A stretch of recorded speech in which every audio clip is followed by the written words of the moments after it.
하나님 감사합니다. 이 땅에 살아가며 하나님 자녀, 하나님 백성을 살아가게 하시니 감사합니다.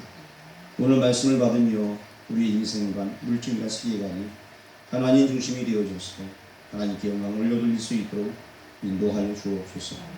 예수 그리스도의 이름으로 기도합니다. 아멘. 세상에 속한 사람들과 하나님 나라에 속한 사람들의 차이가 분명히 있습니다. 사람들은 인생관이 있고 물질관이 있고 세계관이 있는데 이것이 하나님 나라 중심인 것인가? 그렇지 아니한가? 이것이 우리 인생에 있어서 굉장히 큰 의미를 두며 인생을 좌우하는 그러한 부분과도 같습니다. 지난 시간에도 언급했지만 누가복음 9장 51절에서 19장까지는 주님께서 구속사역을 이루시기 위하여서 예루살렘으로 올라가면서 행하신 다양한 교훈들이 기록이 되어져 있습니다. 그래서 주님께서 십자가를 지시기 위하여 예루살렘으로 올라가면서 하신 교훈, 이 부분을 놓치지 않길 바랍니다.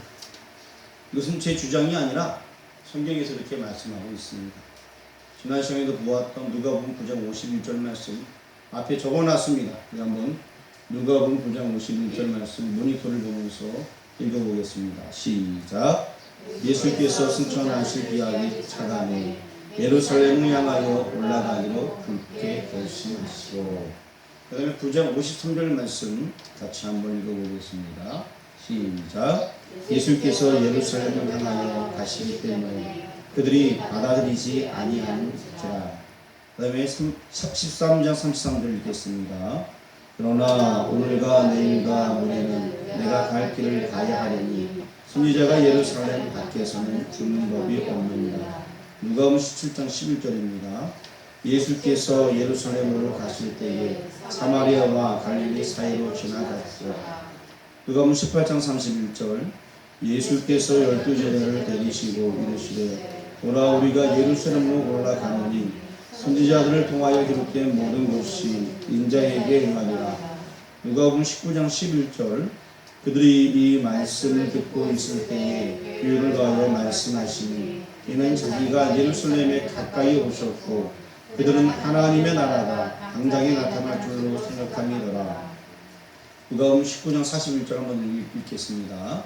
가까이 오사 성을 보시고 오시니라. 자, 이처럼 성경은 예루살렘을 향한 행보를 말씀해 주고 있습니다. 계속해서 지금 예루살렘을 향하여 올라가신다는 내용의 말씀을 군데군데 찾아보게 되었습니다.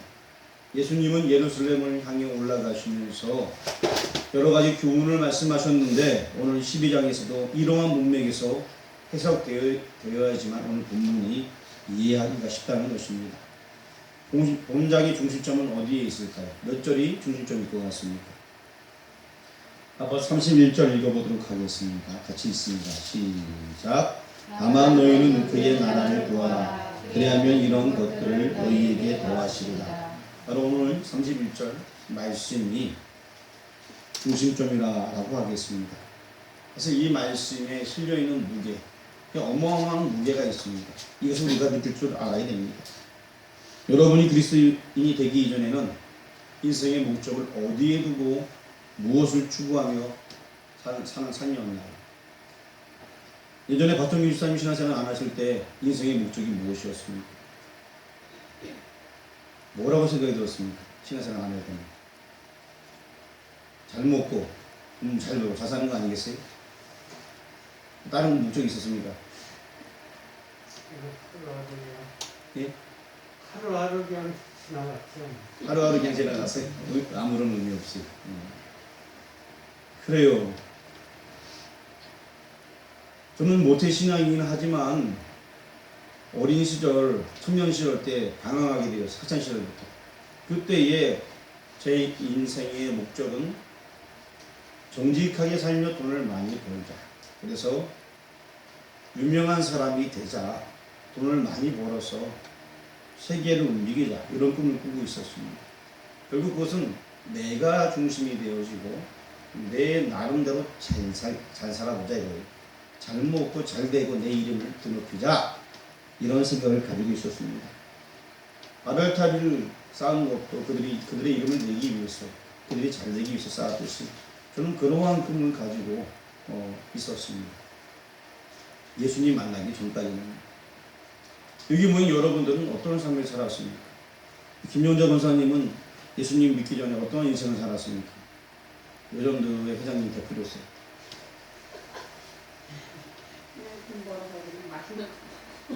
맛있는 거 먹고 잘 살고, 대부분 그렇습니다. 그냥 편안하게 잘 살고 그냥 행복했으면 좋겠다, 이렇게 인생의 목적을 두고 있습니다. 오늘 본문 말씀에 그의 나라를 구하라 라고 말씀하고 있습니다. 예수님을 영접한 사람들은 그의 나라를 구하는 것입니다. 이제 인생의 목적이 바뀌었음을 의미하고 있습니다. 완전히 바뀌어진 거예요. 다시 말하면 자신의 인생관이 주님의 인생관으로 바뀌었다는 것입니다. 즉 이것을 좀 더 나가면 주님의 제자가 되었다는 것입니다. 우리의 인생관이 주님의 인생관으로 바뀐 사람들은 주님의 제자라고 부릅니다. 주님은 오직 그 나라를 회복하기 위하여 이 땅에 오셨습니다. 이를 이루기 위하여서 예루살렘으로 올라가면서 이 말씀을 하고 있기 때문에 그렇습니다. 지금 예루살렘으로 올라가시면서 그 하나님 나라를 이루기 위해서 그 예루살렘 올라가시면서 그 나라를 구하라 라고 말씀하고 있습니다. 그래서 오늘 본문도 이 말씀을 중심으로 해서 띄워줘야 됩니다. 본문을 통하여 세상에 속한 자들의 삶과 하나님 나라에 속한 자들의 삶이 어떻게 다른지, 그리고 또 어떻게 살아야 되는지 한번 살펴보려고 합니다. 첫 번째는 세상에 속한 자들의 삶에 대해서 오늘 본문 13절과 14절에 기록이 되어져 있습니다. 여러분 성경책을 보시기 바랍니다. 13절 14절 말씀 같이 공독합니다. 시작.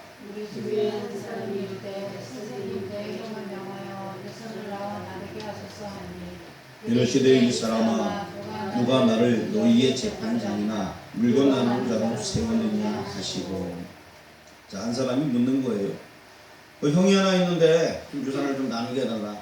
아마 이 동생 입장에서는 형이 돈을 다 가진 것 같아요, 부모님 유산을. 그러니까 좀 예수님이 좀 그래도 알려주고 유명한 분이니까 예수님 이거 좀 재산 좀 나눠 갖게 좀 해달라고 자기의 필요를 지금 예수님께 요청하고 있는 것입니다. 근데 이것이 비단 이때만 얘기가 아닌 것입니다. 오늘날에도 이런 문제 가지고 하나님 예산 유산이 지금 100억이 있는데 그 형이 그냥 다 가져가려고 합니다. 나에게도 절반을 떼어 주십시오. 오늘날의 신앙인들의 모습이에요. 100억 다 갖고 하면 안 됩니다. 나에게도 주십시오. 하다못해 100억 중에 50억은 아니라도 10억은 주십시오.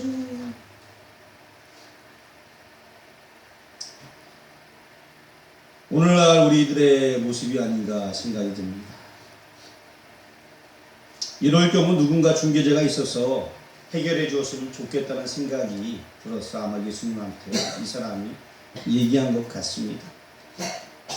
근데 본문을 달 때 우리가 기억해야 될 말씀이 있습니다.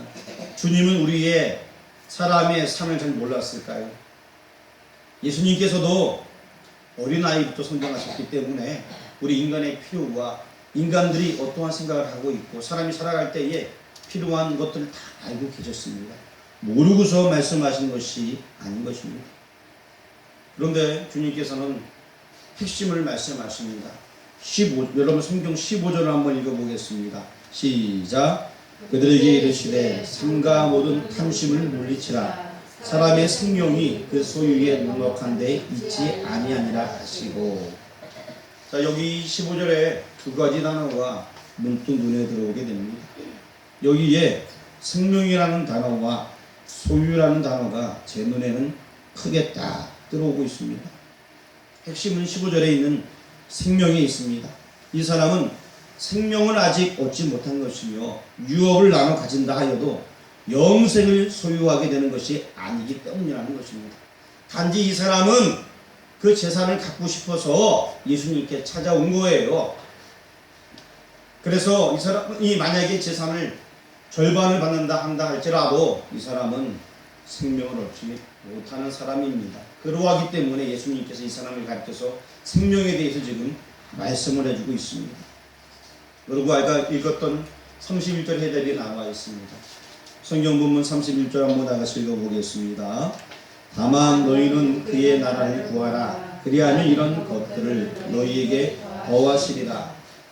그의 나라를 구하면은 그런 문제는 그냥 해결된다라는 핵심적인 말씀을 얘기해주고 있습니다. 그 사람은 먼저 그의 나라를 구해야 됐다는 것입니다. 주님의 말씀을 다시 한번 음미해 보시길 바랍니다.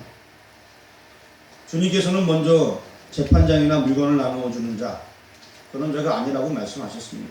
이 사람은 그런 사람처럼 생각하고 주님께 물었던 것이고, 이 사람은 예수님을 바라볼 때 생명의 주님, 생명의 구주로 고백을 하면서 예수님 옆에 나와야 되는데 자기의 인생사 문제를 해결해주고 물질 문제를 해결해주는 그러한 어떠한 분으로 잘못받다는 것입니다. 여러분, 삭개오 같은 사람은 변화하여서 새 사람이 되게 되었습니다. 완전 새 사람이 바뀌어버렸죠. 그 심령이 변화되어서 그 집에 구원이 임하였다라고 예수님께서 말씀하셨습니다. 바로 그러한 변화가 필요한 것입니다. 이것이 바로 주님께서 기대하는 방법인 것입니다. 그런데 그 사람은 영혼 구원보다는 재물을 더욱 중하게 여겼으며 생명보다는 소유의 우선순위를 잘못 두고 있었던 것입니다. 이것이 세상에 속한 자들의 삶인 것입니다. 어쩌면 이것이 우리의 삶일지도 몰라요. 나는 하나님의 백성이니까 나는 하나님 말씀대로 살아간다. 나는 매일 기도하는 사람이니까 주의 뜻대로 살아간다 라고 말하면서도 실제 생활은 당장 내 앞에 있는 유익을 위하여서 몇 푼을 위하여서 살아가는 그런 모습이 아닌지. 예전에 제가 다른 지역에 있을 때에 젊은 남녀가 와서 저한테 고민을 털어놓습니다. 제가 전도사였을 때인데 이런 얘기를 합니다. 전도사님, 저희가 지금 이러한 상황인데 결혼을 하려고 합니다. 이러한 상황은 부모님이 반대한다는 상황이에요. 그런데 좀 주례를 좀 아는 목사님을 통해서 해주십시오 라고 얘기를 하더라고요. 그래서 그들에게 물어봤어요. 당신네들은 예수님 믿냐라고 물어보니까 어릴 적에 교회를 좀 나간 적은 있지만 지금 신앙생활을 안 한다는 것입니다. 그래서 제가 다시 또 얘기했습니다. 그러면은 당신네들이 먼저 그 문제가 해결돼야 됩니다. 당신네들이 먼저 예수님을 믿어야지만 그 가정이 화목해지고 복음이 증거되어야지만 하나님 나라 확장되는 것이지, 그렇지 않고 결혼을 위하여서 단지 주례만 해달라고 한다는 것은 모두에게 유익하지 않습니다 라고 돌려보냈습니다. 중요한 것은 우리의 마음속에 예수님이 계십니다. 내가 그리스도인인가 하는 것이 중요한 것입니다. 여러분, 다시 본문에 있는 15절 말씀을 한번 같이 읽어보겠습니다. 시작. 그들에게 이르시되 삼가 모든 탐심을 물리치라. 사람의 생명이 그 소유에 넉넉한 데 있지 아니하니라 하시고, 탐심을 물리치라 라고 말씀하고 있습니다. 15절에 생명과 소유라는 단어 너무나 중요합니다. 예수님은 이해를 쉽게 하도록 하기 위하여서 어리석은 자의 비유를 그 다음에 쭉 설명을 해주었습니다. 우리가 성경을 읽지 아니했지만 그 내용은 여러분 다 아는 내용입니다. 이 어리석은 이 사람은, 어리석은 부자는 어떤 것이 잘못되었을까요? 밭의 소출이 예상보다 풍성했습니다. 쌓아둘 곳이 모자랐습니다. 그는 곡간을 더 짓기로 했습니다. 더 짓고 더 많은 음식을 저장하게 되었습니다. 그리고 그의 심중에 생각합니다. 우리 19절 말씀 같이 한번 봉독합니다. 시작. 또 내가 내 영혼에게 이르되 영혼아 여러 해 쓸 물건을 많이 쌓아두었으니 평안히 쉬고 먹고 마시고 즐거워하자 아니라 하되. 자, 어디가 잘못되었습니까? 사실 이 말씀 가만히 보게 되면은 모든 사람이 추구하는 삶이라 말할 수 있습니다. 모든 사람들은 잘 먹고 잘 살세, 우리 집 크게 지세, 이것이 모든 사람들의 목적인 것입니다. 오늘의 관점에서 보면 잘못은커녕 축복받아준 거예요. 농사 잘 됐죠, 풍성하죠, 저정할 곡간이 없어서 산골을 크게 짓죠. 남들 보면 우와 저 지금 그렇게 잘 됐대. 그래야 농사져서 부자 됐대. 축복의 축복. 그러나 그 부자가 어리석은 자일 수밖에 없는 그러한 말씀 20절에 등장합니다. 우리 20절 말씀을 한번 다 같이 읽어보겠습니다. 하나님은 이르시되 어리석은 자여 오늘 밤에 내 영혼을 도로 찾으리니 그러면 내 준비한 것이 누구의 것이 되겠느냐 하셨습니다. 이 부자는 영혼 문제를 망각했습니다. 지금 바로 영혼을 데려간다 말씀하시지만 이렇게 열심히 죽도록, 다른 말로 말하면 부자는 됐지만 죽도록 일하다가 돈 한번 못 수강하러 간다면 평생 동안 얼마나 불쌍한 인생 되겠습니까? 그렇지 않습니까? 그런 사람이 실제로 있어요. 전 멀리 있는 줄 알았는데 그게 멀리 있는 게 아니에요. 평창에 가니까 그런 얘기가 막 들려요. 노인이 다 됐는데도 돈밖에 모른다는 분들이 몇 분 계시더라고요. 영혼 문제를 망각했습니다. 온 천하를 얻고도 생명을 잃으면 무슨 소용이 있습니까? 그래서 주님은 다시 말씀하십니다. 아까 읽었던 15절 말씀 읽어보겠습니다. 시작. 그들에게 이르시되 삶과 모든 탐심을 물리치라. 사람의 생명이 그 소유에 넉넉한 데 있지 아니하니라 하시고. 그렇습니다. 이 말씀에 주목해야 됩니다. 주님께서는 소유냐 생명이냐 라고 묻고 있습니다. 소유할 것이냐 생명을 가질 것이냐. 비유에 등장하는 부자 어찌하여 어리석은 자입니까? 잘 먹고 잘 사세 이런 사람이, 그는 생명 즉 영혼보다 소유에 집착했기 때문인 것입니다. 어리석은 부자의 비유만큼 자기 중심적인 삶이란 다름이 없습니다. 그래서 이 어리석은 부자는 뭐란 말합니까? 내가 곡간에 말이야. 이거 너무 많았어. 내 모든 곡식이야. 내 영혼이야. 이렇게 생각하고 있습니다. 성경에 다 나와 있는 얘기예요. 하나님은 철저하게 배제되고 있습니다. 하나님은 없어요. 다 내 거예요. 그러므로 주님께서 21절에 말씀합니다. 자기를 위하여 재물을 쌓아두고 하나님께 대하여 부유하지 못한 자가 이와 같으니라. 그리고 또 나가서 30절에 확실하게 주님께서 말씀해 주세요. 30절 말씀, 우리 성경 말씀 다 같이 읽겠습니다. 시작. 이 모든 것은 세상 백성이 구하는 것이라. 너희 아버지께서는 이런 것이 너희에게 있어야 할 것을 아시느니라. 누가 구하는 거라고요? 세상 백성이 구하는 것입니다. 잘 먹고 배불리고 곡간을 크게 짓고 세상 백성이 구하는 것입니다. 이것은 세상에 속한 자들의 삶이지 그리스도인들이 추구할 삶이 아니라 라고 주님께서 말씀하십니다. 시편에서는 시편 17편 14절 말씀에 세상에 속한 자들의 삶을 표현해주고 있습니다. 여기 앞에 적어놨으니까 시편 17편 14절 말씀을 같이 읽어보겠습니다. 시작. 그들은 주의 재물로 배를 채우고 자녀로 만족하고 그들의 남은 상업을 그들의 어린 아이들에게 물려주는 자녀이다. 그리고 주께서 주신 재물로 말미암아 자기 마음대로 다 쓴다는 얘기예요. 그러나 하나님께 속한 자는 이렇게 말합니다. 시편 17편 15절 말씀 한번 읽어보겠습니다. 시작. 나는 의로운 중에 주의 얼굴을 보리니 깰 때에 주의 형상으로 만족하리이다. 주님의 얼굴, 그것으로 만족한다는 것입니다. 주님의 형상으로 만족하는 성도의 삶이 되시기를 주님의 이름으로 축원합니다. 주님만으로 만족하시길 바랍니다. 주님 한 분만으로 만족하는 박정희 지사님 되길 바랍니다. 주님 한 분만으로 만족하시는 문용수 지사님 되길 바랍니다. 여전도의 대표로 주님 한 분만으로 만족하는 김용자 검사님 되시길 바랍니다. 여기 다 대답하시거든요. 두 번째로 우리 하나님 나라에 속한 자의 삶을 좀만 살펴보도록 하겠습니다. 22절과 23절 말씀, 본문 말씀 읽어보겠습니다. 시작. 그러므로 내가 너희에게 이르노니 너희 목숨을 위하여 무엇을 먹을까, 몸을 위하여 무엇을 입을까 염려하지 말라.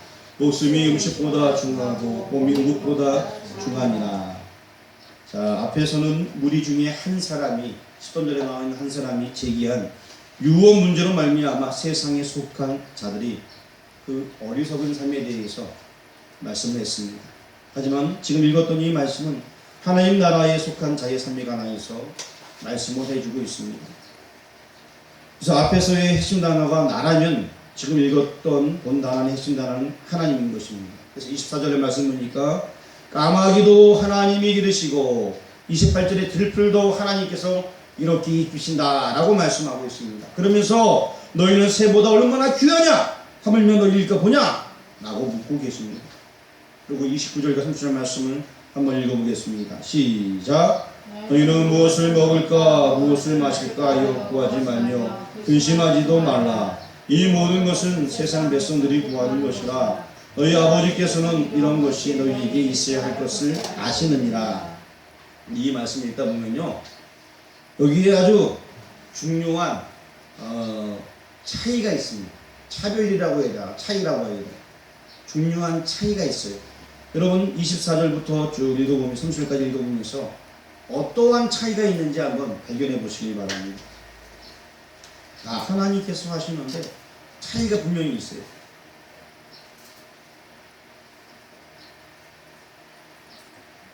여러분 발견하셨나요? 얘기하고 싶어도 꼭 참고 계서 제가 말씀드리겠습니다. 왜냐하면 여러분이 대부분 발견하지 못한 것 같아서. 자, 24절 말씀 보니까 까마귀를 생각하라. 누가 기르신다? 하나님이 기르신다. 20절에 백합화를 생각해보라. 28절에 들풀도 누가 입힌다? 하나님이 입히시거든. 그런데 28절 하반부터 3절까지 보게 되면은, 자, 여러분 28절에 오늘 읽다가 오늘 읽다가 보시죠. 거기서 좀 읽어보겠습니다. 시작. 오늘 읽다가 내일 아궁이에 던지는 들풀도 하나님이 이렇게 입히시거든. 하물며 너희일까 보냐. 믿음이 작은 자들아, 너희는 무엇을 먹을까 무엇을 마실까 하여 구하지 말며 근심하지도 말라. 이 모든 것은 세상 백성들이 구하는 것이라. 너희 아버지께서는 이런 것이 너희에게 있어야 할 것을 아시느니라. 지금 29절 30절은 벌써 세 번째 있는 것 같아요. 자, 여기서 지금 무슨 얘기가 다르다는 겁니까?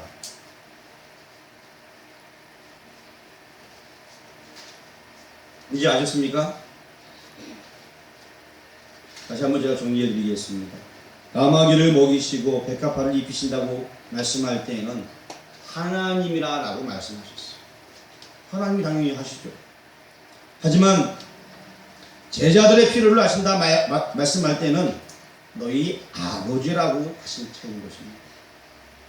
너희 아버지께서는 이런 것이 너희에게 있어야 할 것을 아시느니라 라고, 너희 아버지 제가 이것을 알게끔 하기 위해서 계속 성경을 읽으라고 말씀하신 거예요.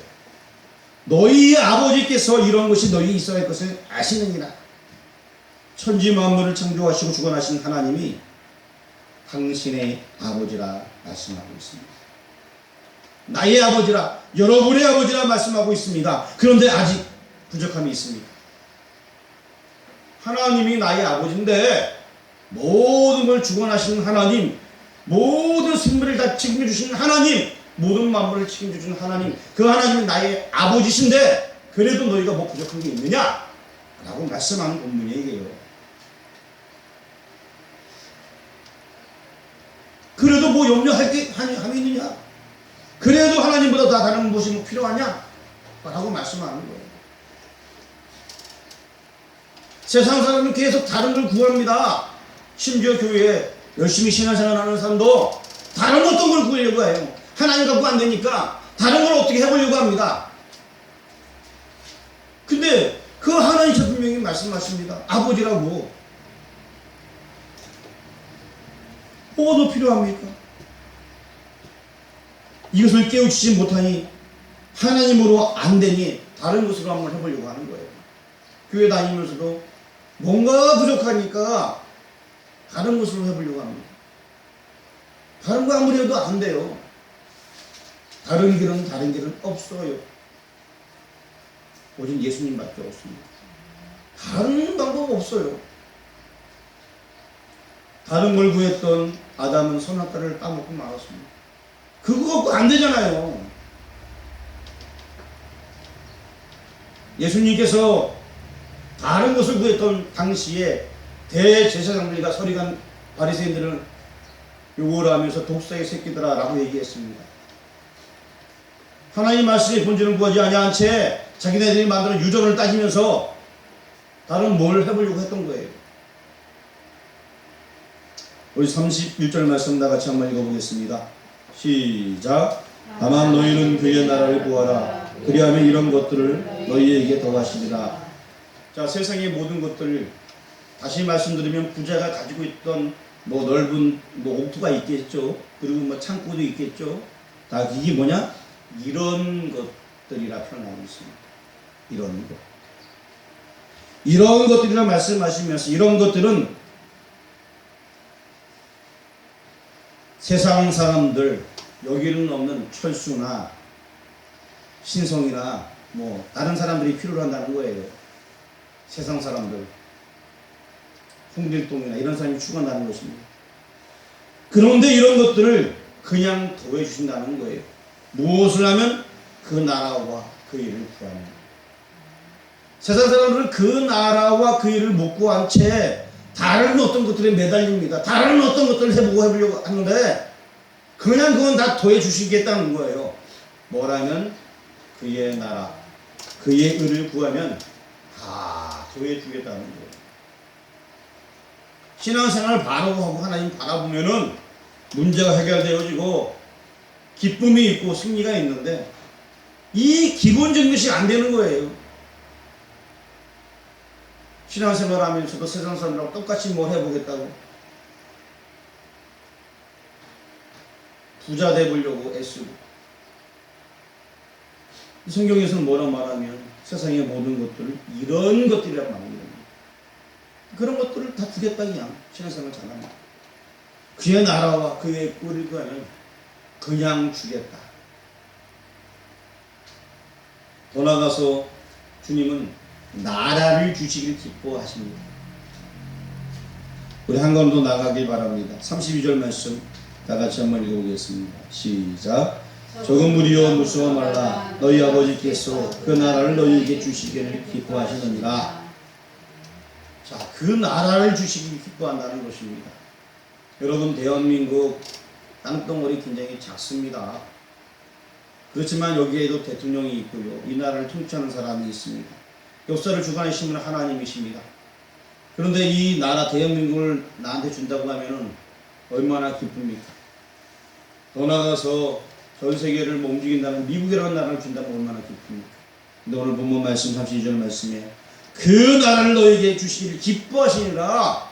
그 엄청난 나라를 우리에게 준다는 것입니다. 지난번에 라디오를 켜고 운전을 하면서 장거리 운전을 하는데 이제 오늘 주일날 오후에 뭐 일식이 잠시 있는다고 해요.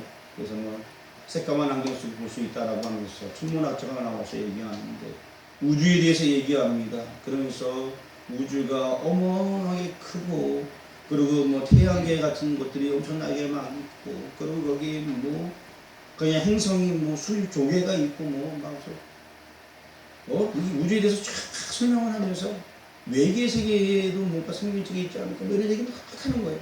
어마어마하게 크다는 거예요. 자, 그거 누가 만드셨어요? 하나님 만드셨습니다. 그대가 하나님께서요 이 조그만한 땅덩어리 지구 우주에 비하면 점도 안 되죠. 이게 아니라 그 나라 하늘나라를 준다라고 우리에게 선물을 주신다고 말씀하고 있습니다. 이거는 어마어마한 큰 축복이에요. 사람들은 그것도 모른 채 자꾸 이 땅에서 뭔가 구하려고 합니다. 하나님께서는 그 나라 주시길 기뻐한다라고 32절에 말씀하고 있습니다. 제가 로마서 8장 10절 말씀 여기 적어놨습니다. 앞에 보이시나요? 한번 읽어보겠습니다. 시작. 자녀이면 또한 상속자 곧 하나님의 상속자요 그리스도와 함께한 상속자니 우리가 그와 함께 영광을 받기 위하여 고난도 함께 받아야 할 것이니라. 자, 오늘 로마서 8장 10절 말씀에 상속자라고 말씀하고 있습니다. 하나님의 자녀니까 하나님 나라를 유업으로 선물을 받는다는 거예요. 그 나라를 준다는 약속의 말씀인 것입니다. 갈라디아서 3장 29절 말씀도 적어놨습니다. 갈라디아서 3장 29절 말씀도 한번 같이 읽어보겠습니다. 시작. 너희가 그리스도의 것이면 곧 아브라함의 자손이요 약속대로 유업을 이을 자니라. 유업을 입는다. 하나님의 자녀로서 약속대로 우리가 유업에 있는다. 그 나라를 차지한다는 말씀인 것입니다. 갈라디아서 4장 7절 말씀도 한번 적어놨습니다. 다시 한번 읽어보겠습니다. 시작. 그러므로 내가 이후로는 종이 아니요 아들이니 아들이면 하나님으로 말미암아 유업을 받을 자니라. 하나님으로 말미암아 유업을 받는데요. 뭐를? 그 나라를. 이것은 인간이 들을 수 있는 지구지선의 말씀인 것입니다. 어마어마한 축복인 것입니다. 이러한 하나님 나라 선지자들이 시시하게 무엇을 먹을까, 무엇을 어떻게 할까 걱정하고 근심하고 있으니 28절에 이렇게 말씀합니다. 믿음이 적은 자들아! 예수님은 이렇게 말씀합니다. 하늘나라 유업을 받을 사람들이 고민하고 있으니까 믿음이 적은 자들아! 라고 예수님께서 28절에 말씀하고 있습니다. 아까 읽었던 31절 말씀 성경 봅니다. 31절 말씀을 같이 읽어보겠습니다. 시작. 다만 너희는 그의 나라를 구하라. 그리하면 이런 것들을 너희에게 더하시리라. 그의 나라를 구하면 아까 뭐 재산 문제 때문에 어쩌고저쩌고 했던 사람 나오잖아요. 부자도 나오잖아요. 이런 것들은 그냥 무슨데요. 근데 사람들은 대부분 하나님 이런 것들 주세요. 이런 것들 주세요. 이런 것들 주세요. 이러고 있으니 주님 볼 때 얼마나 안타깝겠어요. 아니, 안 그래요? 여기에 중대한 전환점이 있어요. 31절 말씀. 그의 나라를 구하라. 이 말씀은 인생관과 가치관이 바뀌어야 함을 뜻하는 것입니다. 이 점에서 압단원의 어리석은 부자를 생각하게 합니다. 그의 삶이 어디가 잘못되었다는 것입니까? 여러분 성경 말씀 다시 한번 읽습니다. 15절 말씀 읽어보겠습니다. 시작. 그들에게 이르시되 삼가 모든 탐심을 물리치라. 사람의 생명이 그 소유에 넉넉한 데 있지 아니하리라 하시고 탐심을 물리치라라고 말합니다. 그리고 생명에 대해서 말씀합니다. 21절도 한번 읽어보겠습니다. 시작. 자기를 위하여 재물을 쌓아두고 하나님께 대하여 보유하지 못한 자가 이와 같으니라.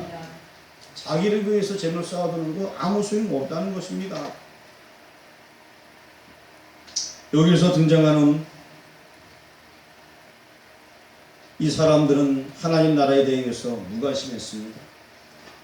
그래서 어리석은 자일 수밖에 없었던 것입니다.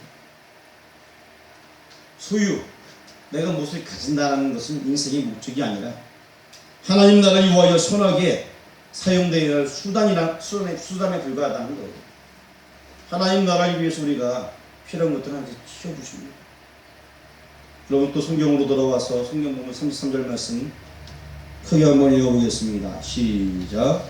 너희 소유를 팔아 부지하여 낡아지지 아니하는 배낭을 만든다.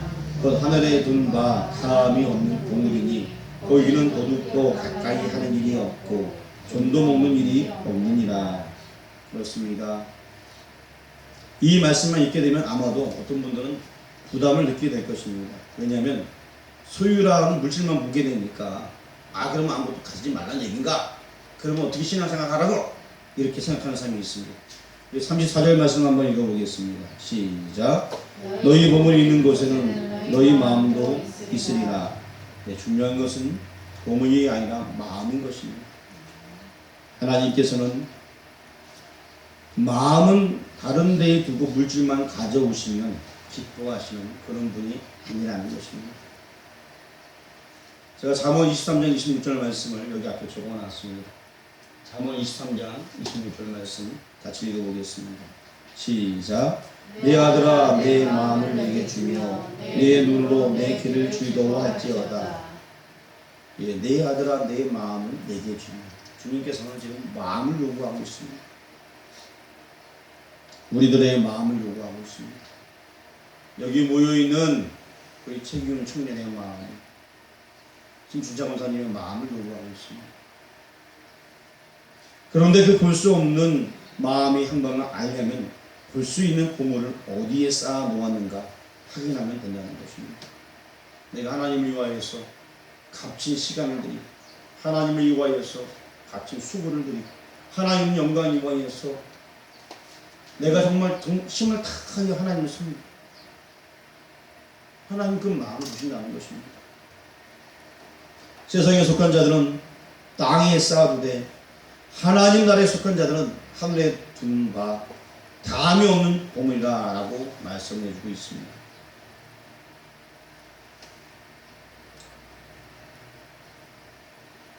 아버지께서 그 나라를 여기에 모여있는 여러분들에게 주시는 날에 여러분들이 쌓아둔 보물도 그 나라에서 누리게 되는 것입니다. 이것이 하나님 나라에 속한 자리에 서는 것입니다. 여러분들은 보물을 어디에 쌓아두고 있습니까?